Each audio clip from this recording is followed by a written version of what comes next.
కథ ప్రారంభంలో మనకు రే అనే వ్యక్తిని చూపిస్తారు. అతడికి సరైన ఉద్యోగం లేదన్న కారణంతో భార్య అతన్ని వదిలేసింది. దీంతో భార్య పిల్లలను చూసుకోలేకపోయాడు. రే కొడుకు అతన్ని అసహించుకున్నాడు మరియు అతని కుమార్తె అతన్ని చాలా ప్రేమిస్తుంది. ఇప్పుడు అతనిని విడిచిపెట్టి అతని భార్య వెళ్లినప్పుడు రే పిల్లలను చూసుకోవాల్సి వచ్చింది. టీవీలో వార్త విన్న రే కొడుకు ఇంట్లో కూర్చున్నాడు. అనేక నగరాల్లో తుఫానులు మరియు భూకంపాలు వస్తున్నాయని రే తన పిల్లలకు ఆహారం తీసుకువస్తాడు. అతని కొడుకు అక్కడ లేడు. తన సోదరుడు కారు తీసుకుని ఎక్కడికో వెళ్లిపోయాడని అతని కూతురు చెప్పింది. ఇది విన్న రే కంగారు పడ్డాడు. అందుకే త్వరగా కొడుకుని వెతుక్కుంటూ బయటకు వస్తాడు. అందరూ ఆశ్చర్యంగా ఆకాశం వైపు చూస్తున్నారని రే చూశాడు. నగరం మధ్యలో ఏదో వచ్చి పడుతోంది. ఇది చాలా పొగ పెరగడానికి కారణమైంది మరియు బలమైన గాలులు కూడా వీయడం ప్రారంభిస్తాయి. రే కూడా తన కూతురితో ఇదంతా చూస్తున్నాడు. ఒక్కసారిగా గాలులు ఆగి మెరుపులు నేలపై పడటం ప్రారంభించాయి. రే తన కూతురితో కలిసి ఇంట్లోకి పరిగెత్తాడు. ఇద్దరూ భయపడి దాక్కున్నారు. కాని కొంత సమయం తర్వాత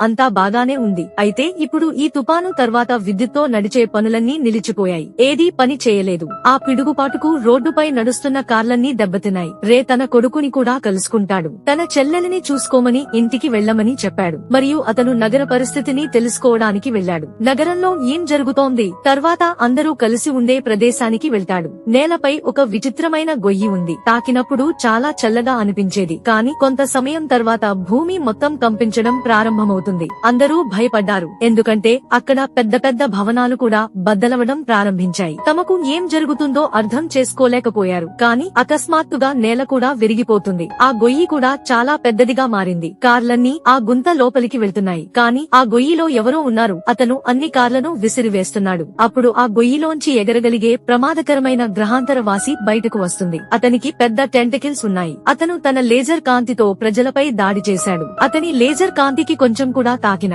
ఆ జనం పొగలా గాలిలో మాయమైపోతున్నారు. చుట్టూ గందరగోళం నెలకొంది. ప్రాణాలు కాపాడుకునేందుకు అందరూ అక్కడికి పరుగులు తీశారు. రే తన ప్రాణాలను కాపాడుకున్న తర్వాత తన ఇంటికి తిరిగి వచ్చాడు. అతడిని ఈ స్థితిలో చూసిన పిల్లలు ఆశ్చర్యపోతారు. అతను ఇప్పుడు అవసరమైన అన్ని వస్తువులను తీసుకుంటాడు మరియు తన పిల్లలతో ఇంటి నుండి బయలుదేరాడు. వాస్తవానికి రే తన పిల్లలను ఇక్కడి నుండి రక్షించాలనుకున్నాడు మరియు వారిని సురక్షితమైన ప్రదేశానికి తీసుకెళ్లాలనుకున్నాడు. అందుకే తన పిల్లలను కారులో కూర్చోబెడతాడు. అప్పుడు తనతో రమ్మని చెబుతున్న అతని స్నేహితుడు కూడా వచ్చాడు.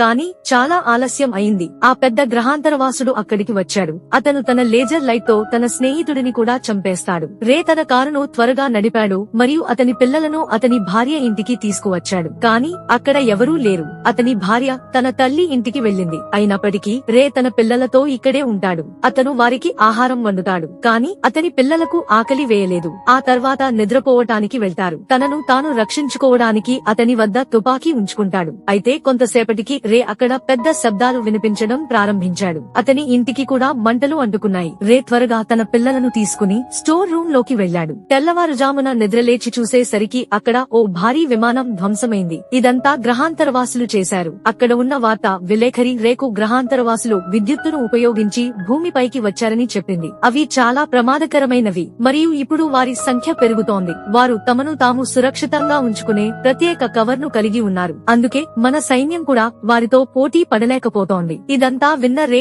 చాలా భయపడ్డాడు. తన పిల్లలను కూడా ఇక్కడి నుంచి తీసుకువెళతాడు. అతను తన కారును వేరే రోడ్డు నుండి తీసుకెళ్తున్నాడు. అక్కడ వారు నగరం వైపు వెళ్తున్న సైన్యాన్ని చూస్తారు. రే కూడా తన కారును నగరం వైపు తీసుకువెళతాడు. కాని అక్కడికి చేరుకున్న తర్వాత నిస్సహాయంగా మారిన వారిని చూస్తాడు. అంతా ధ్వంసమైంది. అందుకే రే కారుపై దాడి చేస్తారు. ఎందుకంటే వారు కూడా ఈ కారు సాయంతో సురక్షిత ప్రాంతానికి వెళ్లాలనుకున్నారు. వారు రేను కారు దిగమని చెప్పారు. అతను తన తుపాకీని వారిపై ఉంచాడు. కాని వారు పెద్ద సంఖ్యలో ఉన్నారు. అందుకే రే వాళ్లతో పోటీ పడలేకపోయాడు మరియు నిశ్శబ్దంగా తన కారును అక్కడ వదిలి అతను తన పిల్లలతో ఒక హోటల్ కు వచ్చాడు. బయట అందరూ అతని కారు కోసం పోరాడుతున్నారు. అందరూ చాలా భయపడ్డారు. ఇప్పుడు అందరూ ఒక చోట చేరుతున్నారు. వారు భారీ ఓడ సహాయంతో ఈ నగరం నుండి బయటపడాలని కోరుకున్నారు. ఈ వ్యక్తులలో రే కూడా ఉన్నాడు. కాని అతని కుమార్తె ఆకాశం వైపు చూస్తుంది. అక్కడున్న పక్షులన్నీ ఒకే దారిలో ఎగురుతూ ఉన్నాయి. భారీ గ్రహాంతరవాసులు కూడా ఇక్కడకు వచ్చారు. అందరూ పారిపోయారు. అందరూ ఓడ ఎక్కారు. తమ ప్రాణాలను కాపాడినట్లు వారు భావించారు. అయితే గ్రహాంతరవాసులు వారిని అంత తేలిగ్గా ఎలా విడిచిపెట్టబోతున్నారు? నీటిలో వింత మెరిసే కాంతి కనిపించింది. ఆ గ్రహాంతరవాసులు కూడా నీటిలోకి వచ్చారు. అక్కడికి వచ్చి ఓడ మొత్తాన్ని తలకిందులు చేశారు. ప్రజలంతా నీటిలో పడిపోయారు. గ్రహాంతరవాసులు కూడా నీటిలో ఉన్న ప్రతి ఒక్కరిని చంపుతున్నారు. రే తన కూతురిని కొడుకుని కాపాడి ఒక పర్వతానికి తీసుకువెళతాడు. దూరంగా కూర్చుని ఒక్క వ్యక్తి కూడా కనిపించకుండా చనిపోవడం చూస్తారు. వెళ్లేటప్పుడు రే కూడా ఆకాశం నుండి మనుషుల బట్టలు జారడం చూశాడు. ఎందుకంటే గ్రహాంతరవాసులు తమ లేజర్ తో వారిని పొగగా మారుస్తున్నారు. గ్రహాంతరవాసులతో సైన్యం పోటీ పడుతున్న ప్రదేశానికి రే అందరితో కలిసి వస్తాడు. చుట్టూ కరెంటు పడింది. రే కొడుకు కూడా సైన్యానికి సహాయం చేయాలనుకున్నాడు. కాని అతనికి అర్థమయ్యేలా చేస్తాడు. ఇది నీ పని కాదు అంటాడు. కాని అతను అతని మాట వినడు మరియు వెళ్లిపోయాడు. ఇప్పుడు గ్రహాంతరవాసులు మరియు సైన్యం మధ్య పోరాటంలో ప్రతి చోటా అగ్ని ఉంది. కాబట్టి రే తన రహస్య ప్రదేశానికి తీసుకెళ్లిన ఒక వ్యక్తిని అక్కడ అడుగుతాడు. నువ్వు ఎంతకాలం కావాలంటే అంతకాలం ఉండు అని ఆ వ్యక్తి అతనితో చెప్పాడు. కాని నాకు ఆహారం మరియు నీరు చాలా తక్కువ ఉన్నాయి అని అంటాడు. రే ఆ వ్యక్తితో మాట్లాడుతున్నప్పుడు అప్పుడు అకస్మాత్తుగా ఈ ప్రదేశం కూడా వణుకుతోంది. గ్రహాంతరవాసులు కూడా అక్కడికి వచ్చారు. నేలను శుభ్రం చేసి బస చేయడానికి స్థలాన్ని ఏర్పాటు చేసుకున్నారు. అది చూసి రే ఆశ్చర్యపోతాడు. మరుసటి రోజు ఉదయం అతను ఒక మొక్కను చూస్తాడు. అది గోడ నుండి బయటకు వస్తోంది. ఆ మొక్క మొత్తం రక్తంతో తయారైంది. రేను చూసిన తర్వాత గ్రహాంతరవాసులు ఈ మొక్కను తయారు చేసి ఉంటారని తెలిసింది. అప్పుడు అతను పై భాగం నుండి శబ్దాలు వింటాడు. గ్రహాంతరవాసులు వారి ఇంటి పైకప్పును పగలగొట్టారు. అతను లోపలికి వచ్చాడు మరియు వారి పెద్ద టెంటకిల్స్ తో వారు మొత్తం ఇంటిని చూస్తున్నారు. అందుకే అతను తన కుమార్తెతో మరియు ఆ వ్యక్తితో దాక్కున్నాడు. చాలా సేపు వెతికిన తర్వాత ఆ గ్రహాంతరవాసులు అక్కడి నుంచి వెళ్లిపోయారు. అయితే ప్రమాదం ఇంకా ముగియలేదు. కొంతసేపటికి మరికొంతమంది గ్రహాంతరవాసులు అక్కడికి వచ్చారు. వారు మనుషుల కోసం వెతుకుతున్నారు. రే తన కూతురితో మళ్లీ దాక్కున్నాడు. కాని ఆ వ్యక్తి ఇప్పుడు భయపడుతున్నాడు. తన తుపాకీతో ఆ గ్రహాంతరవాసులను చంపాలనుకున్నాడు. రే అతన్ని ఆపాడు. అతను చెప్పాడు, మీరు ఏమి చేస్తున్నారు మీకు తెలుసా?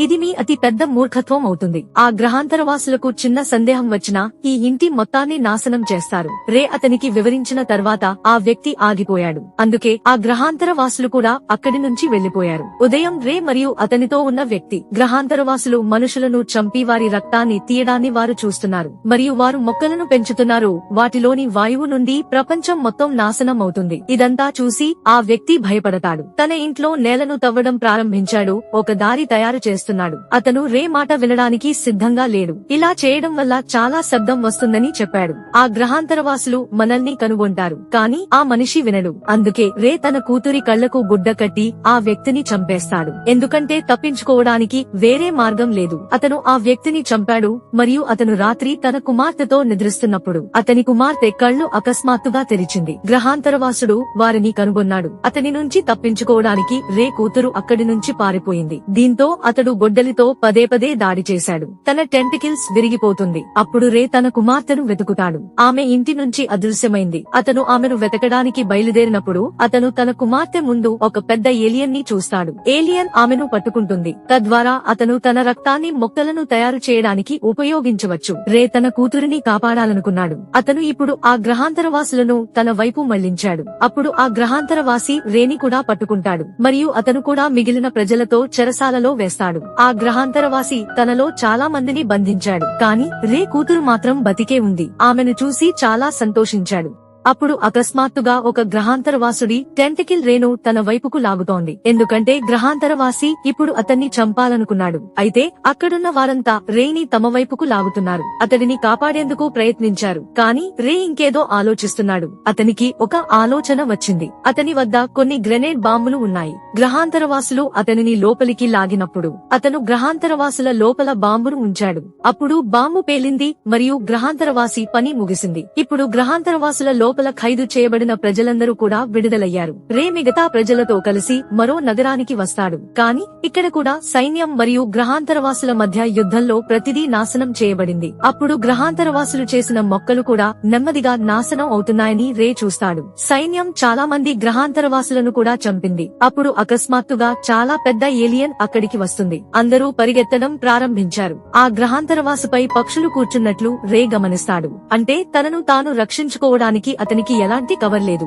అందుకే గ్రహాంతర వాసుపై దాడి చేయమని రే ఆ ఆర్మీ మెల్లకు చెబుతాడు. అతనిపై దాడి చేయాలని మరియు అతను చనిపోతాడని అతను చెప్పాడు. ఆర్మీ వాళ్ళు చాలా పెద్ద రాకెట్లతో గ్రహాంతరవాసులపై దాడి చేస్తారు. వారు చివరి ఏలియన్ ని కూడా చంపారు. గ్రహాంతరవాసి నాశనం అయిన వెంటనే దాని నుండి ఒక వింత జీవి బయటకు వస్తుంది. నేలపైకి రాగానే చనిపోయింది. గ్రహాంతరవాసులందరూ నేలపై చనిపోయారు. ఆ తర్వాత రే తన కూతురితో కలిసి భార్య దగ్గరకు వస్తాడు. అతని భార్య తన కూతురిని చూసి చాలా సంతోషిస్తుంది. రే కొడుకు కూడా అక్కడే ఉన్నాడు. అతను తన తండ్రిని కౌగిలించుకుంటాడు. తన కుటుంబానికి ఏమీ జరగలేదని అందరూ చాలా సంతోషంగా మరియు కృతజ్ఞతలు తెలిపారు. కాబట్టి గ్రహాంతరవాసులు తయారు చేసిన మొక్కలు పూర్తిగా నాశనం అయ్యాయి. ఇంతటితో సినిమా కథ ముగుస్తుంది.